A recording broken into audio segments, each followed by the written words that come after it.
you're well. It's been a long time since I did a fertility video, and I kept saying that I was going to do one, and I just never got around to doing it, so I've got to do it. And I've decided, yeah, that I'm just going to get straight to the video. So I received an email from someone who, oh, actually, before I go on, let me introduce myself. My name is Ruby Suze, and I share my journey here on YouTube to motherhood and through motherhood. And I also share marriage videos and just general chit chat as well. And so this week I received an email from a lady who poured out her heart to me. It's a really long email, but I'm just going to give you the general gist. And yes, she says her husband wants a new wife, and I just wanted to share the email with you. And she says, hello Ruby, I've been meaning to send you a personal email for a long time now. I hope that you and your family are well. I first saw your video on infertility and subscribed immediately. The difference is my husband is, the difference between me and you is that your husband is supportive and mine is not. I got pregnant, but I don't know whether it was the bad egg quality or defective sperm, but I had a miscarriage. I felt like a failure, and it took me almost a year to get over it. I'm still trying to give my husband children, and eventually I swallowed my pride and went to a fertility doctor, and after they checked, they found that I had fluid in my left tube and needed surgery, and I was monitored for 3 months. And they said that the follicles on the left hand side continue to grow, and I suggested to my husband that I would need surgery, and I've been trying for 5 years now, and I'm 41. I said to my husband that I'll get the surgery and that will give us a better chance. And then she goes on to explain the different complications that they've had with their oh, hi Kerry, thanks very much. She goes on to explain the stress that she's gone through with IVF and how emotionally this is really draining, and all she feels like she can do is pray. Now this is the bit that really grabbed my attention.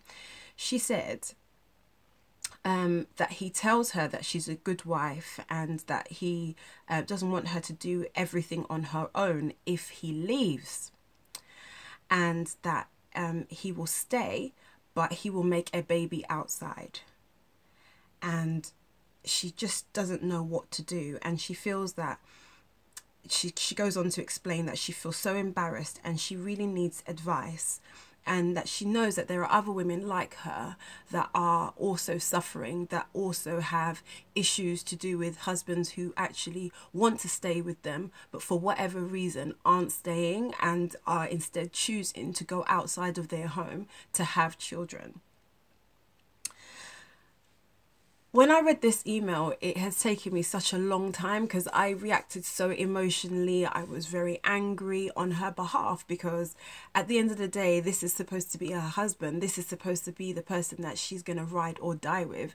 And he's turning around to her and telling her that, you know, I'm not going to stick around. I'm going to stay, but I'm not going to stay. And my initial reaction was that guy doesn't, your husband doesn't love you. Like, there's no way that he could possibly love you. And I know that was not a right reaction. That wasn't that was an emotional reaction, because the truth is he might actually really love her.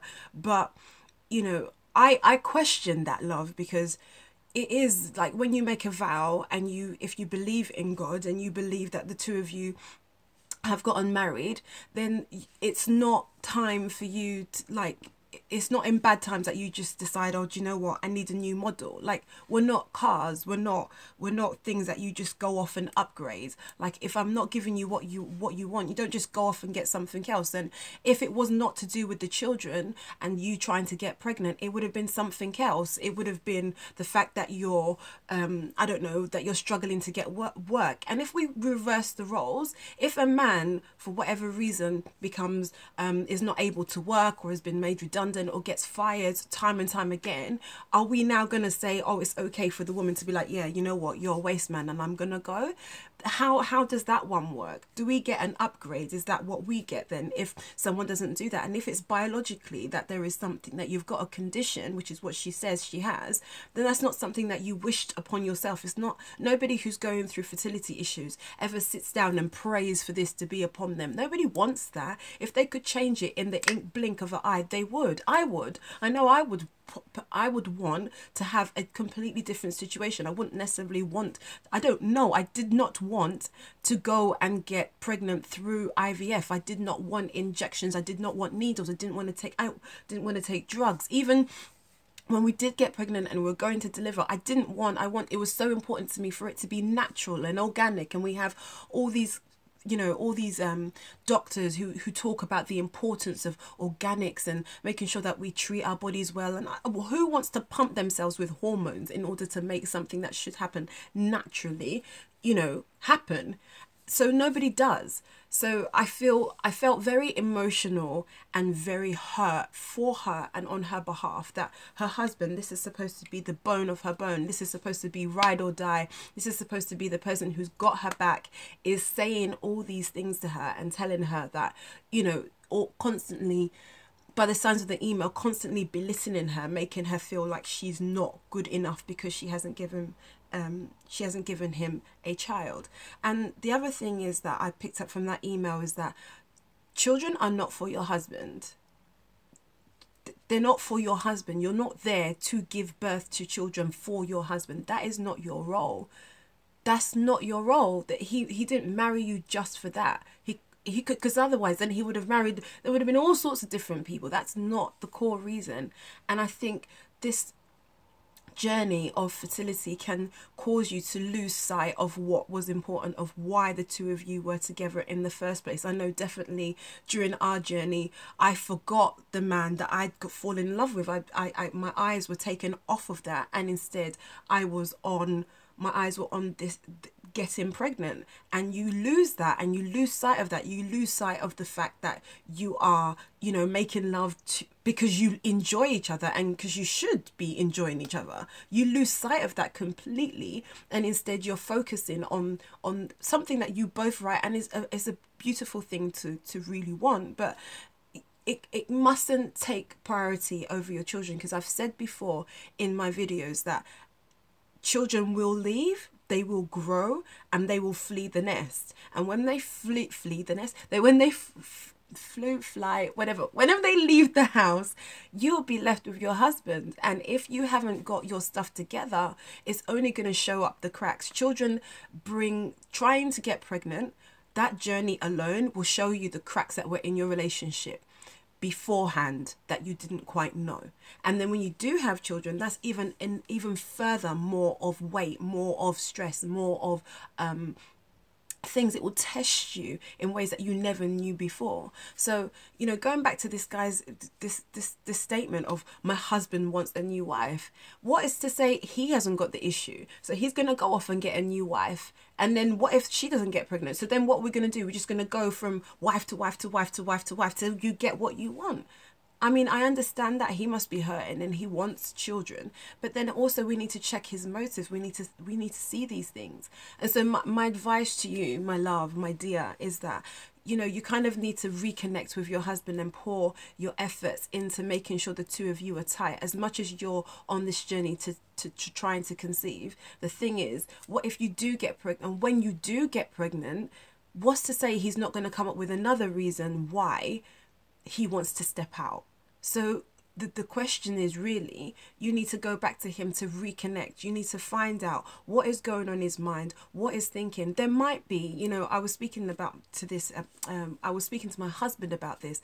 There might be an actual pressure outside of the home that's making him think, okay, maybe I should take a second wife. Perhaps it might be family, it might be friends, it might just be some random thought, random statistics that he's heard. But you need to figure where that came from, because I'm pretty sure, unless you both were like, oh, if this happens at the start of the marriage, that we would get a second husband or a second wife, then there needs to be a reason why he's thought that this is okay, that this is an okay option to have, because it's not. It's not an okay option to have unless the both of you have agreed. I don't think, I mean, I know that there's polygamous homes, and if that's what, you know, if that's what you're into, then fine. But if that was not the agreement before, when you first got married, it cannot be an option now. That's between the two of you. And so, yeah, I just wanted to come on and just, like, my heart breaks for her. I'm so sad that, you know, she's going through all this pain. Going through trying to get pregnant is hard enough, it's challenging enough, let alone someone turning around to you and telling you, oh, you know, I want to get a new wife. I cannot, in my head, I just find that really difficult. And I just hope that, you know, you guys can spend time together to reconnect and work out what is right for both of you. Because if you don't, it could be, you know, it could be the beginning of the end. So take the time to reconnect, to figure out what it is that you both really want.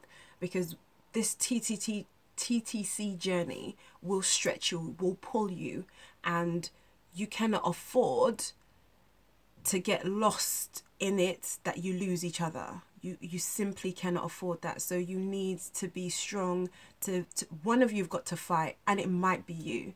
It literally might be you. It might have to be you. It might have to be you to force him to go out on dates. It might have to be you to kind of buckle it up and dress nice and you know, not wear everything on your head, on your being. It might have to be you, and it's gonna suck. I'm not gonna lie to you. It's gonna hurt and it's gonna be painful. But what would you rather? A marriage, right, that is like on the way out, or a marriage that is together? Like, you've got to, you know, as much as you're trying to conceive, you've got to try to fight for your marriage right now. And it's, girl, you just got to try and fight for your marriage. And if he is really determined to go and get this second wife, then you need to figure out where that came from. So I hope that has helped you.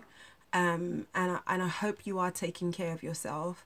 I know I've learned so much in the last few weeks about, or last few months, about the importance of self-care. And when you're on trying to conceive journey, you absolutely must invest in yourself, and you must take yourself and enjoy yourself and enjoy your husband, because if not, there will be nothing left when this child comes. So I'm praying for you, I'm hoping with you. And if you've got any other questions, if you've got any comments, if you'd like to reach out to this lady who actually sent the email, do leave your comment down below.